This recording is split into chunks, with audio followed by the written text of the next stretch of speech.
Hello everyone, today I am going to share my views on financial fitness. Fitness के बारे में तब सबको पता चल ही गया होगा कि it means to remain away from sickness. तो हम लोग ये बोल सकते हैं कि फ्रीडम फ्रॉम वरी, पेन या fear. In short financial fitness का मतलब यही हुआ कि फ्रीडम फ्रॉम फाइनेंशियल वरीज या to prepare ourself for financial worries. तो एक काम करते हैं यार, हम लोग स्टोरी से शुरुआत करते हैं। ये एक स्टोरी ऐसी है जो मेरी grandmother is to share with me when I was a small kid. ये स्टोरी एक ऐसे किंगडम के बारे में है जहाँ पे एक कॉमन मैन को पिक करते थे और उसको राजा बना लेते थे। बट एक कंडीशन थी कि वो जो राजा होता था he is to rule for 5 years and after 5 years he was thrown in the jungle, और कभी वो वापस जंगल से आता ही नहीं था। तो you can understand what kind of jungle that would be. अब क्या हुआ, एक राजा का 5 साल का टेन्योर खत्म हुआ और उसको लेके जा रहे थे जंगल में। अब ये राजा थोड़ा अलग से बिहेव कर रहा था, अलग मतलब ही वॉज हैप्पी और एकदम एक्साइटेड था। तो उसको जो बोटमैन था उसने पूछा कि राजा यार, इतने सारे राजाओं को मैं लेके गया, सब रोने लगते थे, सब इतने डरे हुए थे, बट तू तो एकदम बिंदास है और तू एंजॉय कर रहा है, क्या गड़बड़ क्या है? तो राजा ने बोला अच्छा हुआ तूने पूछा, let me share what happened. जब मुझे राजा बनाया गया तो मैंने क्या किया, बाकी राजा क्या करते थे, वो 5 साल सिर्फ एंजॉय करते थे। मैंने सोनाली की तरह प्लानिंग की। मैंने पहले क्या किया, वो किंगडम में से ऐसे कुछ लोगों को बुलाया जिनको बोला कि देखिए काम करो, तुम लोग है ना जंगल में जाओ और सर्वे करके आओ, क्या हम लोग वहाँ पे कोई विलेज बना सकते हैं जहाँ पे हम लोग सेफली रह सकें। उनको भेजा, उनसे रिपोर्ट आई। एक आर्किटेक्ट की टीम को बुलाया, उनको बोला प्रॉपरली कंस्ट्रक्शन डेवलप करो वहाँ पे। फिर बिजनेसमैन लोग को बुलाया, उनको बोला आप एक काम करो, सब वहाँ पे रेडी है, आप जाके बिजनेस सेट करो, मैं आपको इंसेंटिव के फॉर्म में टैक्स नहीं लगाऊंगा, मतलब टैक्स फ्री जोन डिक्लेयर करेंगे हम लोग उसको। फिर उनकी फैमिलीज़ को इंस्पायर करके आप लोग भी वहाँ पे जाओ। उनके लिए रिक्रिएशन क्लब बनाया, एडेड स्कूल्स बनाई, state of the art hospital बनाई।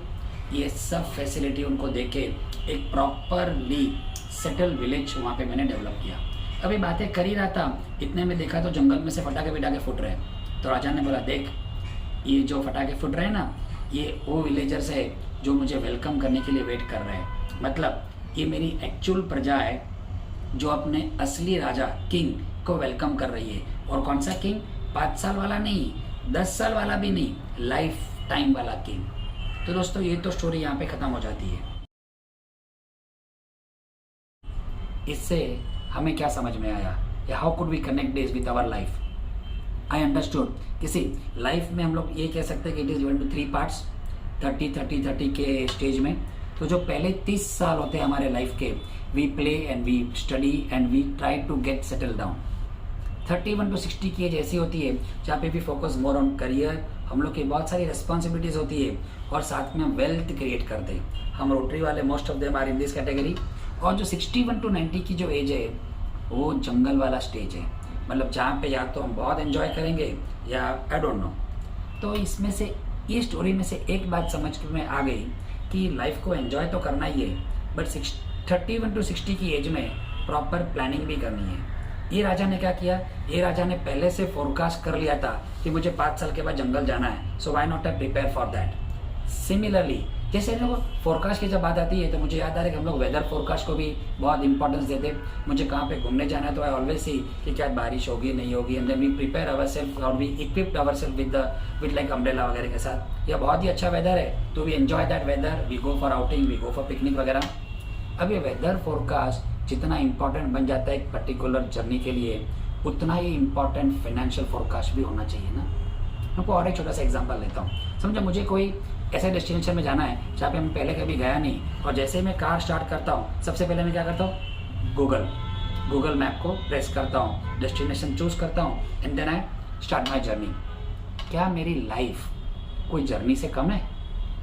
तो मुझे आपको एक ही क्वेश्चन पूछना है कि मेरी ये लाइफ का डेस्टिनेशन क्या है। Let me ask you other way round, are you asset rich और कैश रिच?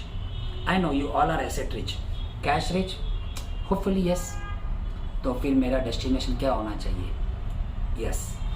एक ही क्वेश्चन मैं आपको पूछ रहा हूँ जो आप खुद को पूछिए, have you declared your FID? Yes, let me repeat, FID। अब FID का मतलब क्या होता है? अरे गूगल मत सर्च करो, उस पर नहीं मिलेगा। FID का मतलब होता है फाइनेंशियल इंडिपेंडेंस डे। करेक्ट, 15 अगस्त को हम लोग इंडिपेंडेंस डे मना रहे हैं, बट क्या आप लोग FID मनाते हो, उसके लिए पहले आपको FID डिक्लेयर करना होगा। So I request you all कि आप आपका FID डिक्लेयर कीजिए, let that be your destination and then enjoy this life as a journey, और फिर बहुत मजा आएगा। So with this thought I say a big thank you to you for patiently listening. Thank you.